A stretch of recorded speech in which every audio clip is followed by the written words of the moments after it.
All right, we're back for round two. Let me get this turned on here. Let's get.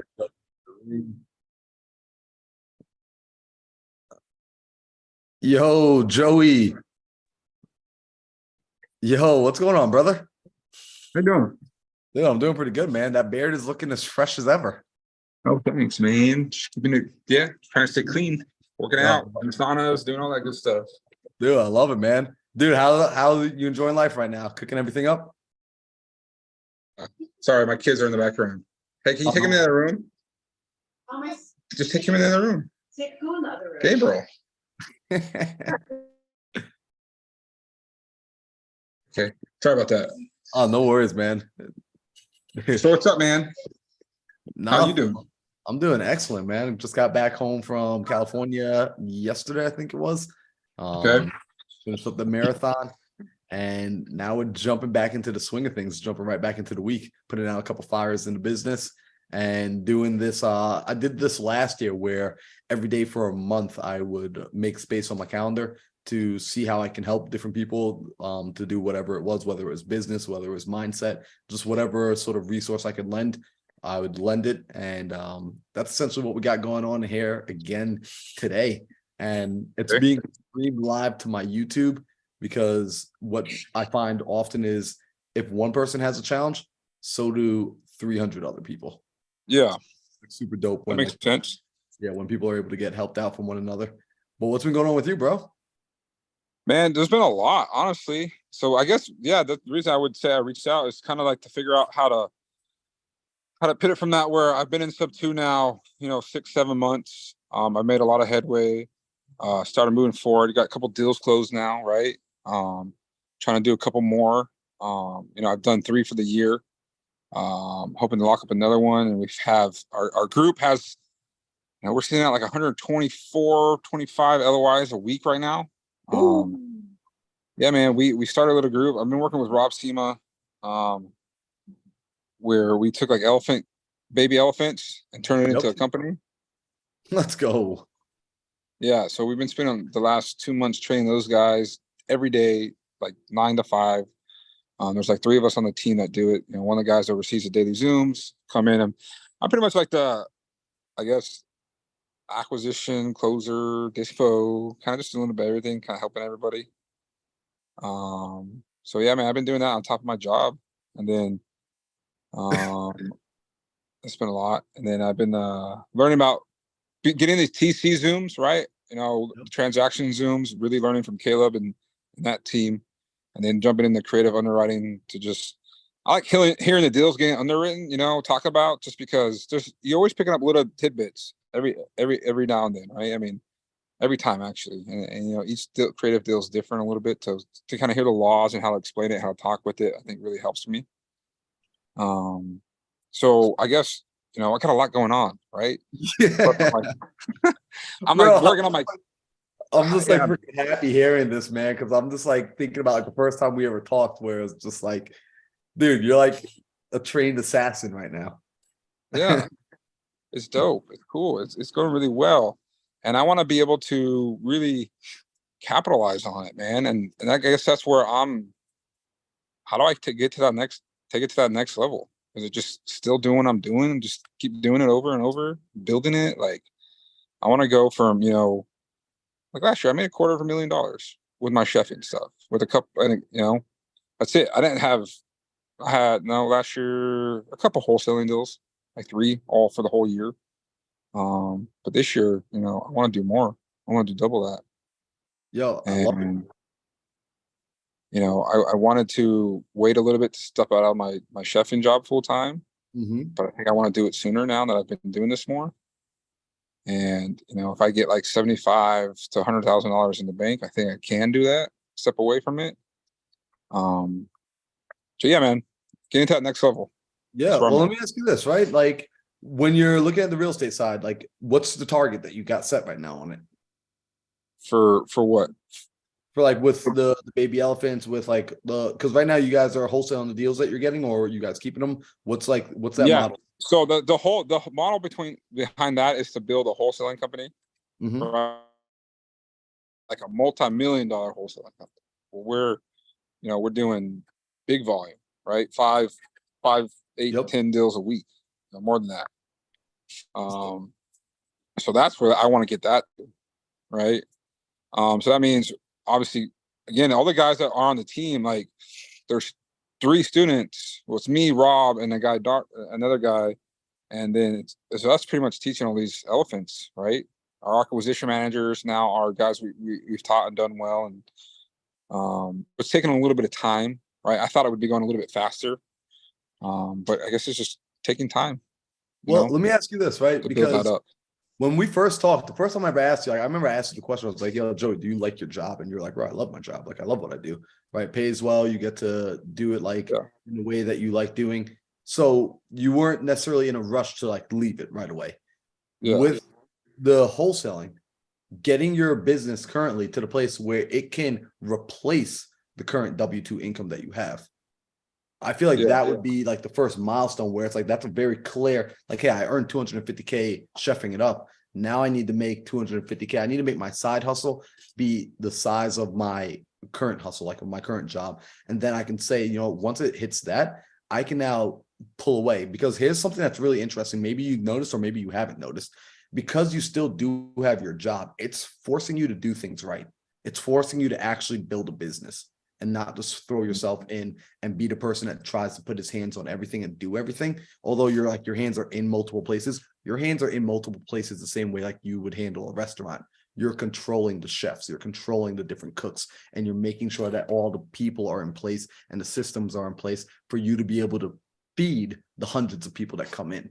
Yeah. Right. So it's the same thing with this business. Like, sometimes people are like, basically, like, as they get their free time, like, I've seen a lot of people do this. They'll jump ship, they'll kill their job, and they're like, all right, I'm going to be able to pour so much more time, energy, and effort into this like real estate thing.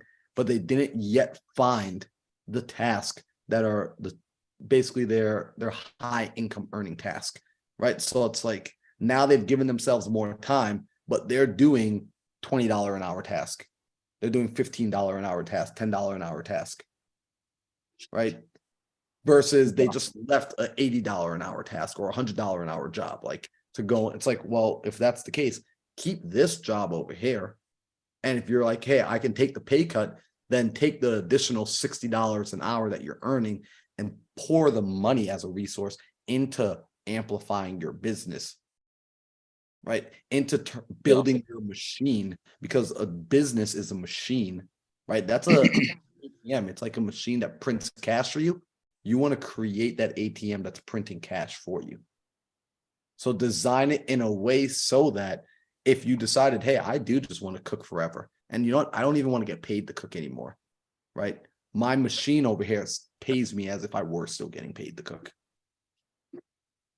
Yeah, that's pretty much it, man. That's like, yeah, I want to replace my income. So I'm not having to work, 80, 90 hours a week, 100, like travel will be wasted. I'm gone from my family like 6 to 8 weeks out of the year, so yeah, I want to eliminate that and have the income replaced by this. And so my thought process was it not just necessarily jumping on my job completely, but I never want to stop chefing. I'm always going to do, a couple parties a week. It's just giving more time. So I'll still have a chef income, right? Where I'm making $2,000 a party. But what I wanted to do is build up like $100,000 in savings, and have that little nest egg, then walk away. Is that I understand how you're saying it, keep it going, keep it till it's producing cash. But I don't feel like I can take it to another level because of where my time commitment is with it, is where I'm kind of stuck, right? I got what you're saying. So with that, then, as you're looking to build that nest egg and you get your time back, how do you see your time being used once you get it back? Yeah, so I see it more, training more people, working with people on their calls, right? Me being able to actually do the closing calls, the important calls that need to be done more frequently, because we're starting to get, right, the leads that we're starting to get in now, because we've done the training with them. The leads are good, right? The leads are better. The conversations are better. Like I said, now this week we have 6 negotiation conversations, whereas last week I had like 1 or 2. So we're starting to get more leads in, they're getting better, and the guys are getting trained more. So that's where I see my time. And eventually, obviously, I want to be able to train our acquisition managers to have the level of conversation I'm having with these guys, so then I can step up and just continue to grow it. Yep. And that it's funny because like that I would say is going to be like right now you're building your people, you're building your sales force, right? You're getting your guys to generate better leads. And then are you starting to see potential with some of the folks, like maybe one of the people that you're like, hey, this person is about almost ready to start having these closing conversations? I see. Yeah, I think so. I think we got a couple guys that they're there. They haven't got anything locked up yet, which is my concern. But they're getting closer. And what they're going to need, and this is like the hard part, they need more opportunities, Yeah. right? Like they need to be able to shoot the ball, and they're going to miss. They're going to miss. They're going to cost you money. However, they need the opportunities to be able to lock it up, and they need the vote of confidence behind them of you telling them, or their leader telling them, like, yo, go out there and shoot. I don't care if you miss. You just need to pull the trigger. Right? Gotcha. Like I need you, because they're going to start to learn through that process. Yeah. They're going to start to figure out the same way all of us have figured it out, because we had the opportunities to shoot on something. Gotcha. That makes right. sense. And so here's something cool too. When you're in that leadership position, this is something like hopefully your guys never watch this to like they will never like break their mindset.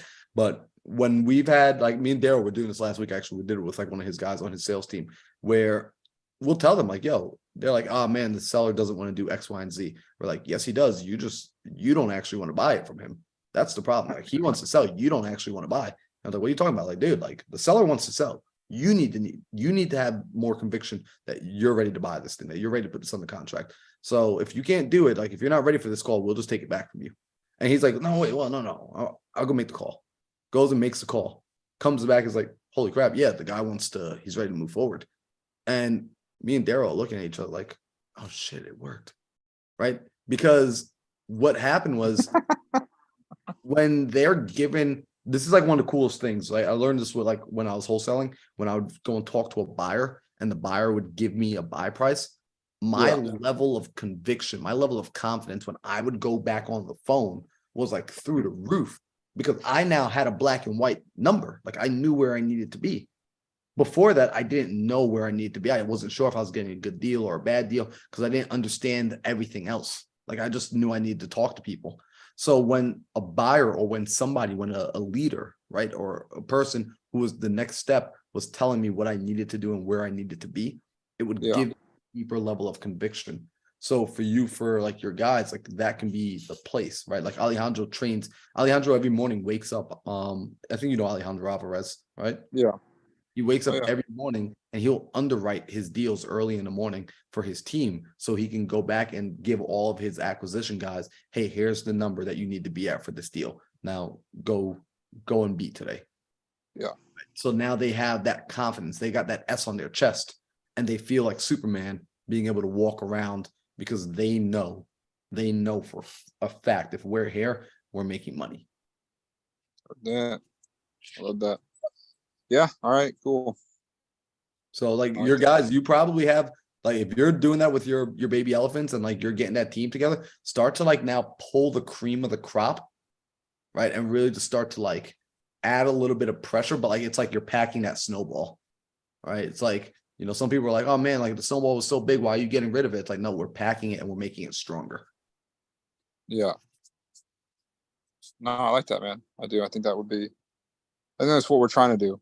We're trying to be, I think that's, we were talking about that. It's just trying to be eventually as hands-off as possible. Yep. So you got to train these guys because I still want to, I still want to buy businesses. I still want to do the chefing. You know, I want to be able to do, again, that's why I want to be able to step out of the job, is to allow myself to be able to do more things, right? I know if I take that 12 to 14 hours, I'm putting in the kitchen and spread that through actually trying to do multiple things. I mean, I can't imagine what I'll be able to build in a year or 2 years. 100%. Right?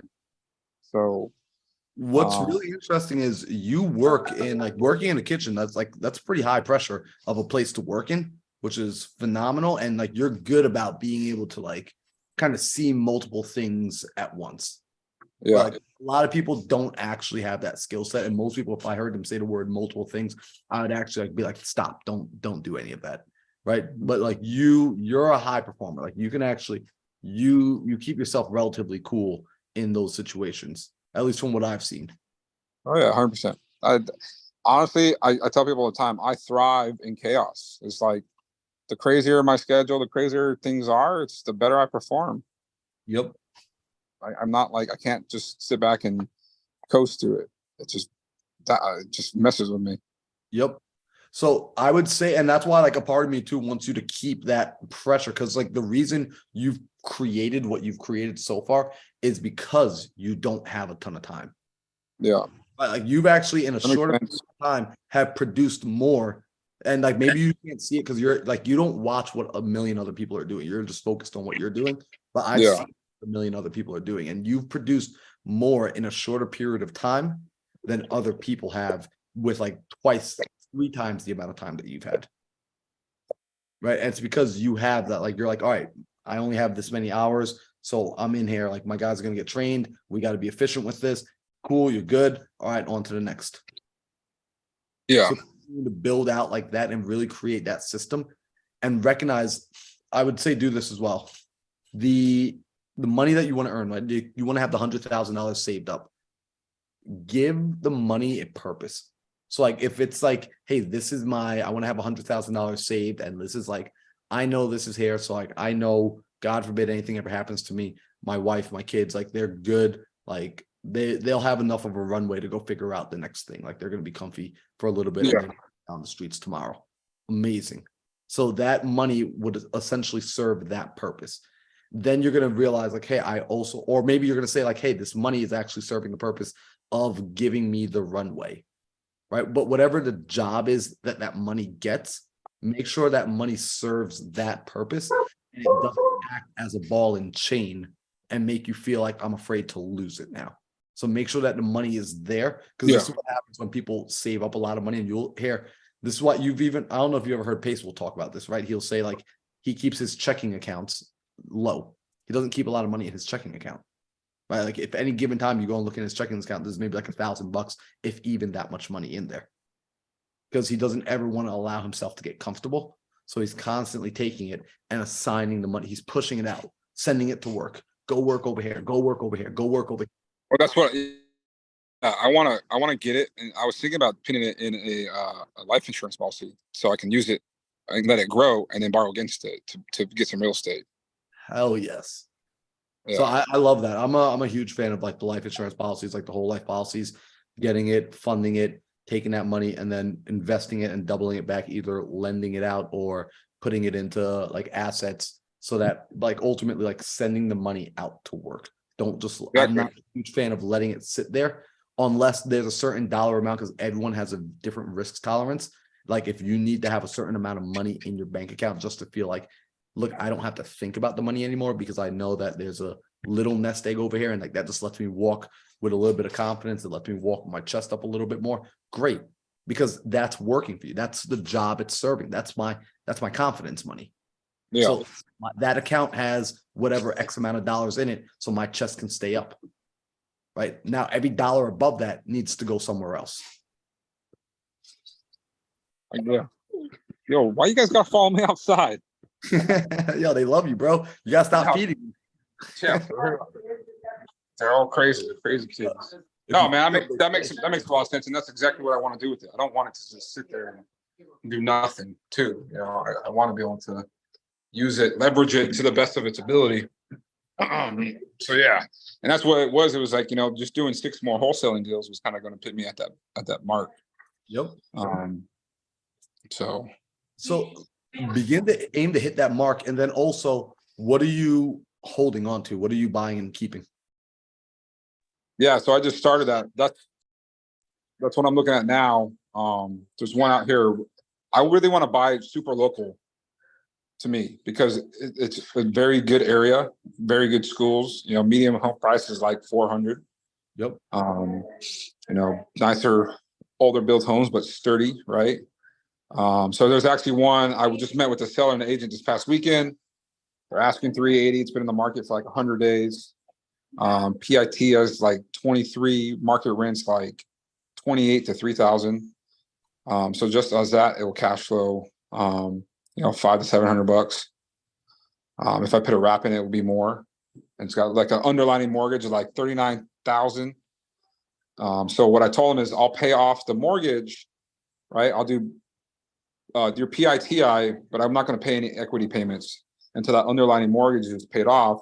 And once the underlining mortgage is paid off, then the cash flow will go up a lot more, almost by like $1,000 to $1,200. So once that happens, then I'll start making equity payments and then cash flow like $1,200 to $1,300 a month. Nice. And they're entertaining that? Yeah. Oh yeah. It was yeah, we had a conversation about it. We talked about it. He, you know, he's going back and he has to talk about it with his wife. We're going to give him like $30,000 down, and go on. So we'll see. Bro, that's a fire freaking deal. If you make that happen, that's a fire deal. And how many years would they just let you pay off the underlying mortgage at its current amortization? Yeah, its maturity date is in like 3 years. Bro, that's a no-brainer. If they do that deal, that's a no-brainer for you. That's a great deal for them because I'm sure they're getting the price they want. Yeah, they're getting the price they want. They're getting, you know, 30K in their pocket, and then the $2,300 PITI is off his back. And he likes it where, you know, we'll probably structure like an anywhere from like a $600 to $800 equity payment in there. Yep. So once that happens, if I can get him down to like $600 or $700, I'll cash for like $1,500 on the deal a month. Dude, that's solid, man. And like that's cool because he gets to keep that price, he gets tax incentives, you get a property, you get cash flow, you get to stay local. So I like that your eyes are on because that's where the real wealth is going to come. The real wealth is going to come from owning something. You know, Yeah. and it's like with your wholesale business, and I like what you said, like you want to build it as a business. And so building it as a business, like the less you can do, and this is going to sound so crazy, you know, but take it in context, the less you can do, the better your business is, right? Like the less you need to be involved in that business, the better your business will be. Yeah, because I don't have to babysit it. You won't have to babysit it. And it means you put the proper systems in place, right? Like if you've got to constantly jump back in, like there's businesses that I built where I didn't build it properly in the beginning because I was just like out there running and gunslinging and I'm too involved in it. So then you start to realize like, okay, even if it's making money, it doesn't mean it's a successful business yet, because ultimately your time and your attention are the thing that you want to be able to place wherever you want. Well, if the business forces your time and attention back to it, the business is in control, not you. 100%. Agree. So that's freaking awesome. Yeah, dude. Like, but I would say like that if you can. So as far as, you know, even job, I would say like hit your milestone, right? If the milestone is, hey, I want to earn the 100K first, right? As like, this is in the safety net, I would just really, really, really identify it first. Like, what is this money? Is it a safety net? Is it a runway? Is half of it, it's like the 50K, the safety net, and the other 50K is like, this is meant to be poured into this business however it will be needed. So I don't need to be afraid about spending it. Because that's the thing too, like we'll have the money, but then when it's like, all right, you need to invest and something pops up and it's going to cost you $10,000, you need to say, well, that's what this money was for. So they don't think about it anymore. And that's why I think like I want to almost guarantee it. That's why I want to put it into, you know, a whole life insurance or like a Roth IRA and then borrow against the IRA. Yep. So I just don't know really what direction, and once I get there I'll figure that out, but yeah, I can connect you with somebody. He's like one of the best kept, I call him like the best kept secret inside of Sub 2 when it comes to the life insurance policies and just fun, like basically becoming your own bank. He does it at an extremely high level. Have you connected with Kirk yet? No, I haven't. I'll connect you to. I'll make sure his schedule's free and I'll connect you to, because he's just a great human being to be connected with. I call him one of like Sub 2's like best kept secrets because he's a quiet dude. Like he doesn't bring a lot of attention to himself, but when you find out what he's up to, you're like, holy crap! Like you're doing what? His name's Kurt. Yeah, Kirk Hortel. Kurt Hortel. Yeah, I would love to connect with him and talk to him. Yep. Yeah, I'll put you guys in like a group chat tonight. Okay, awesome. I appreciate it. Dude, Okay, buddy. Well, I'm gonna be ready to go. Don't worry. sounds like you got some daddy duties, man. Yeah, I've been picked them up from school and got them out to school this morning, and you were at softball practice here in like 30 minutes. Oh, nice. Yeah. Besides that, though, anything else that's going on, or anything else that's on your mind? No, man, that's really it. It's just getting it. I guess every time I talk to you, it's like, how do I get to that next level? Yep. Kind of thing. You know, I I've mean, been leading mindset Zooms on Mondays on my team. We had like 40 people in there today. So that's been like my thing.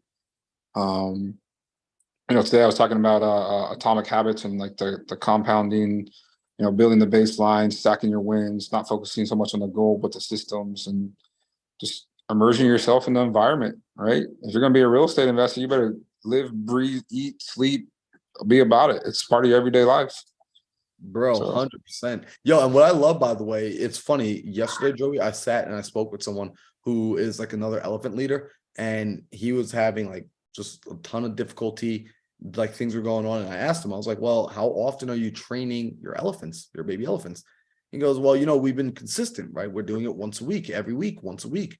And I'm like, bro, once a week? yeah. I was just like, how many things have you ever gotten ridiculously good at in your life from doing it once a week? Nothing. Yeah. Like No. we've got to become obsessed. Like it's like we eat this, breathe it, live, like you just said. It's like when you said you were doing training with your people every single day, I'm like, I don't know if your people even understand the sort of value they're getting.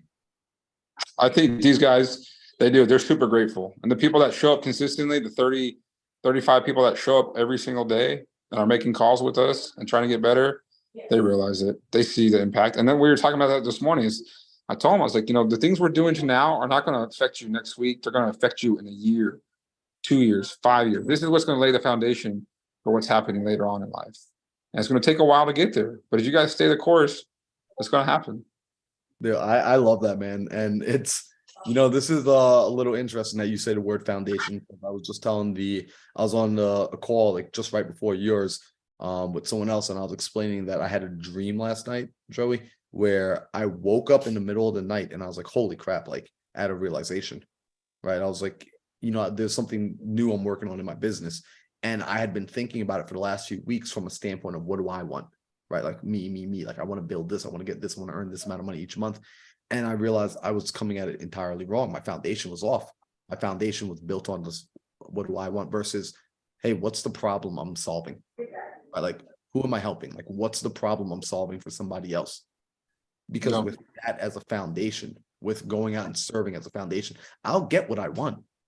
However, the foundation needs to be built strong so that I can build high, I can build indefinitely. Right? I can build like those buildings in Dubai. I can just go up as high as I want because that foundation is so rock solid. Foundation built on serving, man. Sacrificing to serve. What's about? Dude, I love it, man. Yo, how can I help with you guys and your baby elephants? Is there anything that you guys ever need? I would say no. I mean, we're just now. I guess we want to get to the point where we're doing cash offers. So I really want to build out. We really need to build out the dispo side. That's not like we've had it. We've been locking up creative deals, so it's been super easy to dispo a 10% entry fee dispo, right, on a creative deal. But now once we start getting into these cash offers, I think it's going to be a little bit tougher. So I want to really line up buyers for that. I guess that's the next biggest task we have to do. Are your people looking all over, or are they looking at specific markets? We're in Texas, Georgia, and Florida. Okay.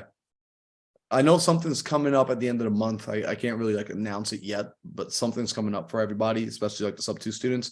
That's coming up. That will be a major game changer as far as dispositions is concerned. That will be absolutely major.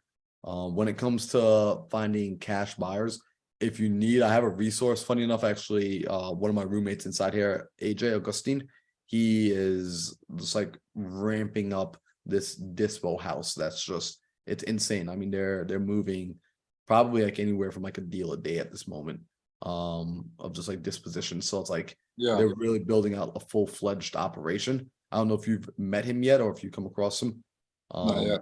But if you haven't, I can introduce you to him as well. He's a part of like the project that's like coming up at the end of the month that you should see announced in sub-2, very, very shortly here. But it'll help take care of disposition, and it'll start to make other disposition avenues look, I don't want to call them obsolete, but they will definitely give things like Investor Lift a run for their money. Love it. Yeah, I would love to check it out. Yep. See what it's about. Yeah, man, that's what I was gonna ask you. Shit, how can I help you? How can I be involved with you more and bring some value to your lives? Bro, you're first of all, I'll say you're doing it already, because like the fact that you take action, man, like I very selfishly like get so much joy out of like watching progression, whether it's my own or whether it's somebody else's. Like it is just like straight up like a selfish act of mine. That's why I like coaching. That's why I like when I did parkour, I liked working with students. Like it amazes me how much like I enjoy it. So it's like that's one. The biggest thing right now that I'm looking for in my world is if you know a videographer who wants to come to Arizona, wants to live out here, and potentially even move into the Mindset Manor, I'm very actively looking for a videographer who would want to create content full-time, round the clock. Like that's their jazz. That's what they enjoy doing. And they want to grow that opportunity, because myself, between Daryl, between AJ, between Caroline, and whoever else moves into this house, I already have people for them where it's like we could just keep this person employed 24/7. Oh, that sounds like, man, you guys need to, it sounds like you might need a chef in that house too.